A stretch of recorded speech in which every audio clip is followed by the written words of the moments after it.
Hello, what's up everybody? I think we should get an intro for our videos. Yeah, but I hope you're really doing well from wherever you are watching us from. Either it's in the morning, afternoon, or during the night. I just hope that you're having a great time and it's a good morning, evening, or something, Yeah, so welcome back to my YouTube channel. And if you know what you do when you're new here, please make sure you hit that subscribe button, put a like this video, and also share to your friends, share to your family, so that they get to know us and join our gang. And if you're a returning subscriber, thank you so much, we appreciate. And let's keep going, we're growing. Actually, we're really growing, and I don't want to take this credit for myself. I just want to thank you, all of you, for the cooperation, for subscribing, and for always coming back to watch the videos. Yeah, so if you really want us to have a new intro, something like that, how we can say hi in the morning or any other time, yeah, so that we can really be happy when we do this together. Anyway, I know you have read the title on the description, and yeah, like I said, I will talk about the culture shock that I encountered when I moved to Europe, Poland to be specific. So I do have a list, of course, because I don't want to forget, and I really want to point out the main things that I did encounter at the beginning. So the first thing that we're going to talk about is food. Hey, what? You do know that Kenyans cook the best, the favorite food. People do like, we have nyama choma, we have pilau, we have a lot chapatis and all that. We do have a lot of favorites and most delicious meal. So tell me, when I moved to Poland, I couldn't eat for the first few weeks because the food was really different. Tell me, how do you cook food without tomatoes and onions? Does it make sense? Yes, so the Polish don't cook food with tomatoes. Actually, they do buy tomatoes just for it's a sandwich, yeah. Sandwich and kachumbari, yeah. Those things, but they don't buy tomatoes for just like cooking like we do in Kenya. So there are tomatoes and they're so expensive, to be honest. So we used to shop and people just bought like 1 or 2 tomatoes, and I was so surprised. Like, I don't buy a junk of them, and I used to know people even to date, they do worry like, so many tomatoes, what are you going to do with them? Yeah, so as Kenyans, we do cook food with tomatoes and onions, but for the Polish, they just boil and that's it. So that was my first time that I started weight loss, because I couldn't eat, and I used to eat at KFC, and yeah, because that was the common restaurant that we knew. But then after some time, we started learning how to manage to eat food without tomatoes. But up to date, let me not lie, I do take food with tomatoes. But if I'm invited by a friend or family, well, we try to adjust. With time you get to adjust, because you have to. You're on a foreign country, and that's what they do, that's what they eat. So you have to adjust and get to add, what can I say, like, get used to this type of food, taste. Yeah, taste is the word. Yeah, so it was really a shock. And they eat, I don't know, they do eat breakfast, and they do take dinner at 5. So past 5, it's just like snacking and all that. And we're used to eating at 6, 7, 8, or even 9. The culture is really different, and up to date, I can surely tell you that we eat, the latest time we can eat is 6, or even say at 6. We've never been to 7, like eating dinner at 7. Yeah. So food is really different. What they eat is really different. It's food without tomatoes, food that, food that doesn't look red. That's not food for me. Like, let me say personally, that's not food for me. But yeah, they're used to that. So their food doesn't have tomatoes. It's not red, but it's tasty in a different way. I mean, when you get used to it, it becomes so tasty. So food was the very, very first thing, and I didn't like it. That's honest, I didn't like it. And up to date, but we do tend to cook Kenyan food and all that. So, but the Polish food is really nice after this. It's been a couple of years, so I think it's good. I think it's good. I didn't say it's good or bad. I think it's good at the position that we are at. So that's food as our culture shock number 1. I'll try to put the photos of different menus that they eat. There's pierogi, they do eat a lot of potatoes, and they cook them differently. I'm a potato lover, so I do love the way they cook their potatoes. And what else?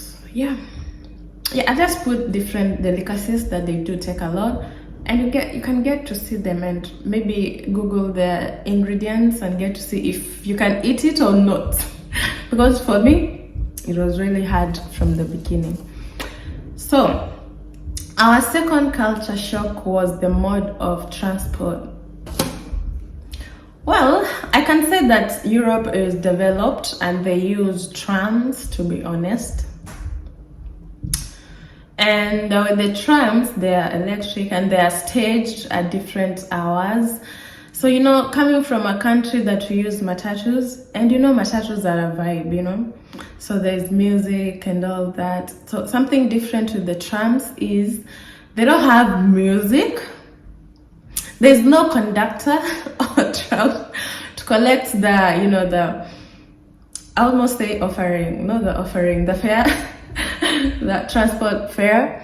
No, they don't have that. They don't have that. So what they do have is their tram are staged at different hours, pickup hours. So if you miss it, you have to wait for the second one. Tram.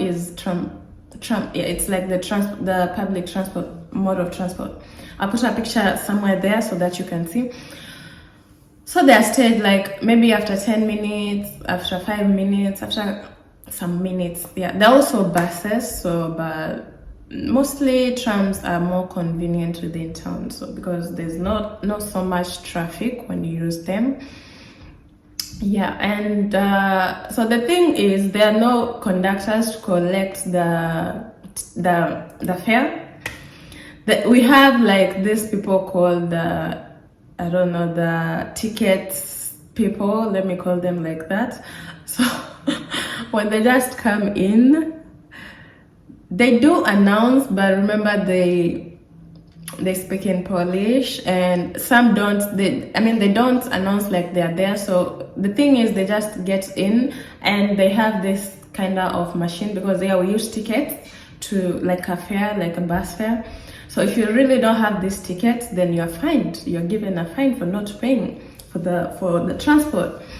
So these people, well, if they really find you without a ticket, they fine you 10 times. So imagine the tickets are up to, they're counted with minutes. So if you don't have a ticket, you're fined 10 times of the initial price. So imagine it's 100 bob, so you have to pay 1,000 bob. But trust me, it's not 10 bob, it's up to $60. Yeah, $60. Yeah, US dollars.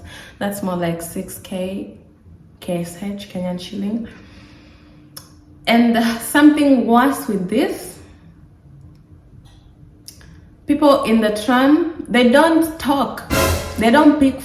They do pick calls, but they don't talk. I mean, so it's like you're sitting somewhere, nobody's talking, everyone is looking at you. And it was really, really odd for me, considering we are so open. People don't talk to you, they just assume. And one thing is, if they see you seated, they don't want to sit next to you. I mean, that was strange. It's even strange to this moment, because if they see me, they don't want to sit next to me. I mean, it's few days that I find people who want to sit close to me, but I haven't said that not everybody doesn't want to sit next to you, but most, they prefer standing rather than just sitting next to you. And that's really odd. That's a culture shock that, I mean, dude, why would you stand and there's an empty chair there? So, I mean, and most time when they do that, I just put my handbag so that you know that you're not supposed to sit there. But I'm always nice, so don't be surprised. Yeah, so that was something about the mode of transport. They use trams, and people don't speak in the trams. They are really quiet. And I miss the music. Do you know the music that we do have on the Kenyan matatus? I miss that. And the fact that people can engage you, you talk, you make stories. Here they don't do that, unfortunately. Yeah, something bad. Okay, let's move to our third culture shock that we met. Language barrier. Oh no, language barrier. Do you know that in Europe do have different languages depending on the country that you are in. And in this country of mine, when I came, let's say 95% didn't speak any other language apart from Polish. Only 5%, and the 5% are teenagers. They were teenagers, and it's up to the most recent they introduced this language to be one of the main languages that kids have to study. So I came to a foreign land and they don't speak English. I mean, I used to know like everywhere in the world people speak English. That's why I went to school to learn English, but in Poland I was like, yo, there's no need for you to go to school, because anyway, English doesn't help you, you know. That was really shocking to me. And I didn't know how to communicate. So imagine you just landed and nobody speaks English. You don't know which direction to take. Everywhere at the airport it's written in English. In Polish. It was so hard for me. It was really hard for me. But then we got to learn to use there's an app called Google Translate. So that's how we communicated for the first few years. So trust me, it was hell on fire. But we didn't manage. We pulled some lessons. I really can speak a little bit basic. Yeah, so this was another culture shock that we encountered.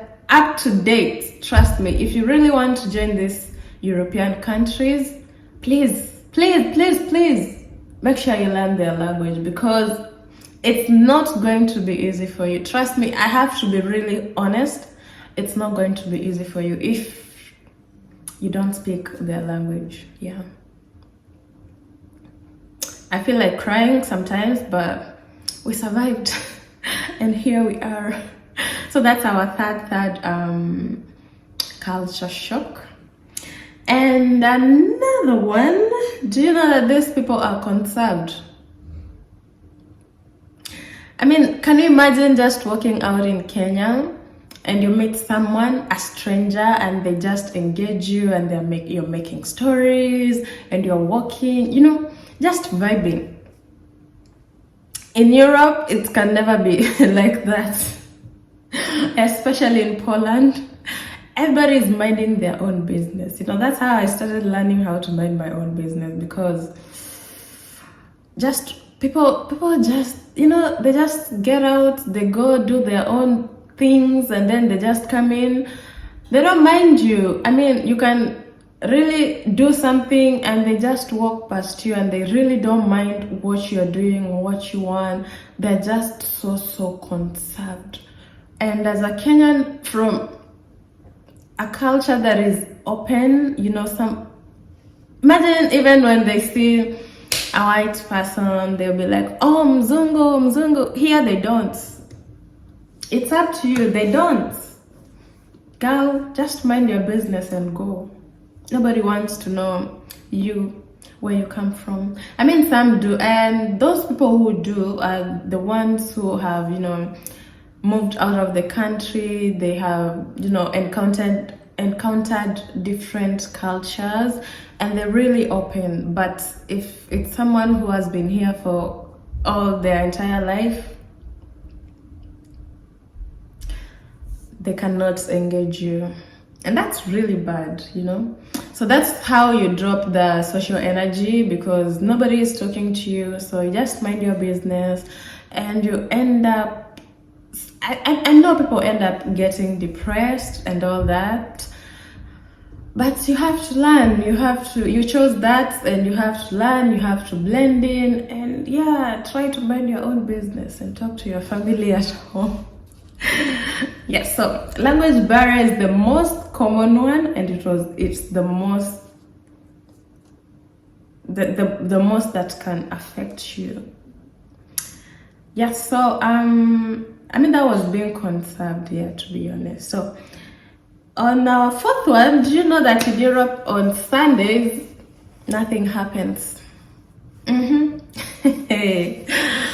All shops are closed. All malls are closed. The only thing that is open, only if you really do sell food, yeah, that's the only thing that's open. I mean, those are only restaurants and coffee centers, you know, all that. But any other place like the mall, like the shopping, just to mention, it's closed. So if you didn't buy food on Saturday or the other days, trust me, you're going to be hungry the rest of the Sunday, unless you go out and buy on the restaurants. But if you want to do shopping, do it on the other 6 days. But on Sunday, they don't open anything. All stores are closed. Yeah, that was, you can imagine Sunday is the best day that you'd want to go out and shop and do everything, but not in Europe. Everything is really closed, and that's traumatizing sometimes. Yeah, but we get used to that. And talking about being closed, do you know that even when they have any bank holidays, maybe Independence Day, or, you know, Easter holiday, Christmas, everything is closed. Even so let's take an example, like on Easter.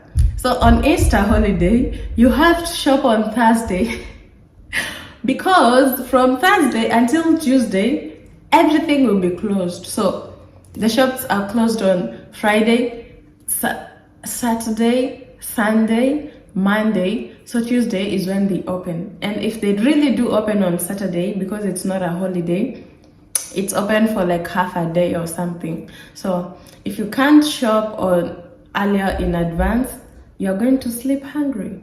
So imagine that we didn't know that, and the first few times, you can count how many times we slept without food. I mean, you can buy, but just imagine how we survived on those almost 5 days without shopping. Yeah, so this is something that was really not good. It's not even good up to this moment, because Sunday is the only day that you have for, you know, doing all other things outdoors, and there's nothing you can do. There is nothing you can do. Yeah, it's really bad, and yeah, it's their culture, so you have to adjust. Yeah, like I have. Okay, so I have like 2 more to talk about, and yeah, PDA, like this is public display affection. Yeah, if I'm not wrong. Hey, Do you know this song? They say this song sung by, I don't know, Vijana something, like PDA bila woga, your license is a ring. Those lines could not even, make sense to the Europeans, because where PDA in Europe? Hey, it's, I don't know, it's like buying smoky or mtura in Kenya. It's like buying street food, The first few days, these are things that African we are so concerned. Maybe now everything is changing, but initially, PDA only in the dark at night or somewhere where it's enclosed. Here, they do it like, I don't want to use any word, but they do it publicly without any fear. I don't know. They're just so intimate.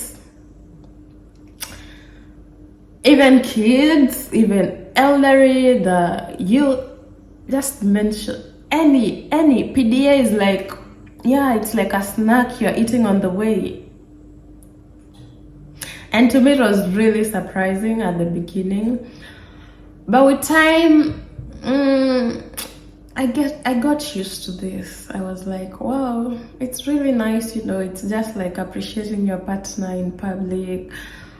And I don't know if I should adapt to this Western thingy and bring it to Kenya, but I don't know, we'll see. But it's really nice, for now I can say.